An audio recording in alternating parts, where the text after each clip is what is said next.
Kupella Cup noored roolis hakkab ka vaikselt jõudma hooaja lõppu. 2. oktoobril koguneti Tartumaale Kulbiluhu rallikrossi kompleksi, kus sai siis teoks hooaja eelviimane 5. etapp. Ilus sügisilm ja kooli alguse kiirus olid selleks hetkeks tuurid maha saanud ja see tähendas, et osalema olid tulnud rekordarv sõitjaid. Näiteks nooremas vanuserühmas käis rajal kokku 44 sõitjat. Nendest poisse oli 33, lisaks veel vanem vanuserühm, kust lisandus 22 osalejat. Võimas. Kuna oli palju uusi sõitjad, siis tuli juhendajatel võtta ette mitmel korral ka autosõidu põhitõed. Keera. Näed. Ei, keera lõpuni. Vaata, siia maale keerama. Ei. Nii, see käis, ei lähe. Näed, keera. Keera. Keera veel. Keera siia lõpuni välja. Nii, ja nüüd keerad samamoodi teisele poole. Keera teisele poole. Keera. Aga hakka nüüd risti keerama. Tore on see, et on kelle lõpetada, aga nüüd sõidust. Eks igal rajal käinud noorel ole oma eesmärk, kes saab sellest sarjast uusi kogemusi, kellel ehk tähtsam sportlik eesmärk. Tüdrukute nooremas vanuserühmas keerati see sportlik pool natukene üllatuslikult pea peale. 5. tulemuse saab pidevalt poodiumi kohta jahtinud Elisabeth Tamm 3. vooru tulemusega 0,119, mille sees juba 10 trahvisekundit. 4. on etapil Maria Mäeots, parim tulemus tuleb 3. voorust 0,117. 3. sellel korral Keiti Eerik, ka temal oli parim 3. voor, ajaliselt oli see 0,114. Sarja liider Mirtel Sikkaga saab parima ürituse kirja hoopis esimesel katsel ja see on 0,113. Etapi aga võidab 0,112 ja 5 trahvisekundiga Karoni Nagel. Oli see ikkagi tõeline töövõitana? No oli ikka. Eks selle üle tuleb pingutada, et seda saada. Kui palju sa seda pingutad või kui palju sa üldse trenni teed või kas sa üldse teed trenni või see tuleb sul sellisest loomulikust intelligentsist kõik? Ühe korra teen vahepeal, sõitude vahel.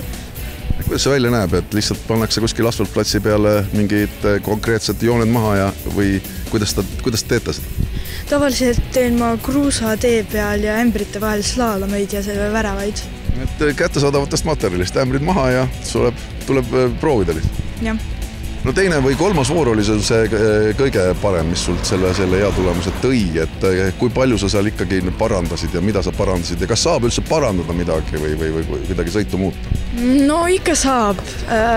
Pidurdused võiksid natuke hiljem olla, et mitte kohe nagu mitu meetrit ennem seda.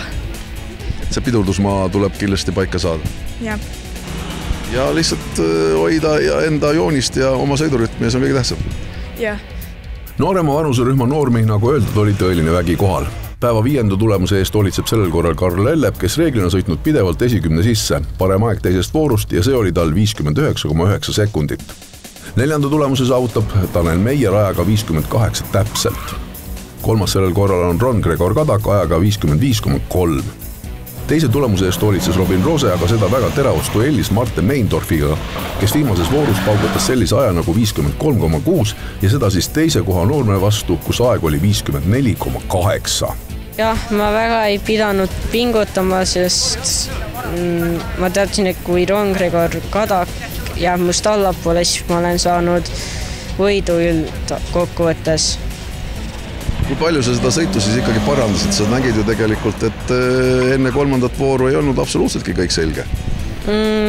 Ja mõned kohad oleks saanud rohkem ja kiiremini sõita. Rohkem kiiremini ja puhtamalt sõita.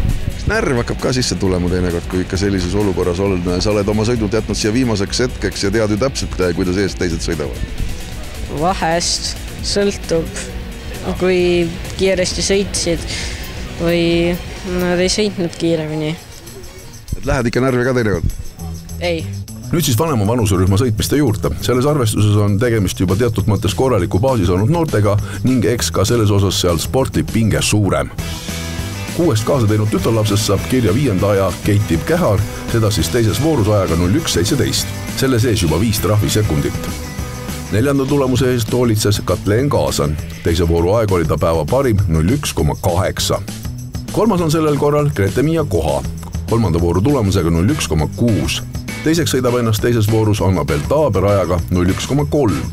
Võidab aga teise vooru puhta sõiduga Marta-Liisa Meindorf, võitja aeg oli 55,9 sekundit. Marta-Liisa ülemvõim selles klassis on kestnud terve hooaja. Noormeeste arvestuses läks lõpp taas väga tuliseks, kus vahed jäävad lõpuks vaid 1000 sekundite kanda. kolmanda vooru aega 56,6 kindlustab 5. koha Kaspar Kaasi. Teine voor jääb päeva parimaks Kaur Aron Araväljale, kes siis läbib raja 56,1 sekundiga ja on 4. Kõik sellel korral pedestaalile mahtunud noormed teevad oma parima tulemuse kolmandas voorus. Indrek Siimenson on 3. ajaga 55,7. Teiseks võitleb ennast Martin Õunamaa 54,2 sekundiga. Päeva parima tulemuse eest hoolitseb aga Larsen Lubi. Võit tuleb kolmandas voorus 53,2 sekundiga. Eriti just hooaja teisel poolel on ta korralikku hoogu sattunud. Palju sa jälgisid, kuidas teised ikka rajal sõidavad ja käituvad? Väga jälginudki, et mõtlesin rohkem enda sõidu peale. No mis see selline oli, mis sind nagu praegu siis Püünal ikkagi aitas, sest tegelikult ega siis neid puuteid ju tuleb väga paljudel ette ja kiirust teil ju tegelikult kõigil väga palju ikka on. Hea tunde ja kindla käega läksin peale. Oled sa hakka harjutanud ka vahepeal? Kord 6 olen proovinud harjutada. Kord 6 sellest jätkub? Jah. Kuidas sa harjutad ka? Pannakse lihtsalt kuskil kurikad raja peale maha ja kinnisele territooriumile siis lihtsalt proovid? Jah, panen kopsikud maha ja siis harjutan. No kui palju ja kui oluliseks sa seda sarja ikkagi enda jaoks loed, et annab see sulle ikkagi piisavalt sellist motivatsiooni ka näiteks edasi sõita siin ja miks mitte ka võib-olla kuskile tulevikus juba kuskile kõrgemale piiluda? Motivatsiooni kindlasti annab ja mulle väga meeldib Noored Roolis sari. Kupela Cup Noored Roolis sarjas on nüüd jäänud sõita veel viimane 6. etapp. Üks on selge, see toimub Tartumaal Langemoto keskuses. Kuupäeva koha pealt tuleb jälgida sarja sotsiaalmeediat.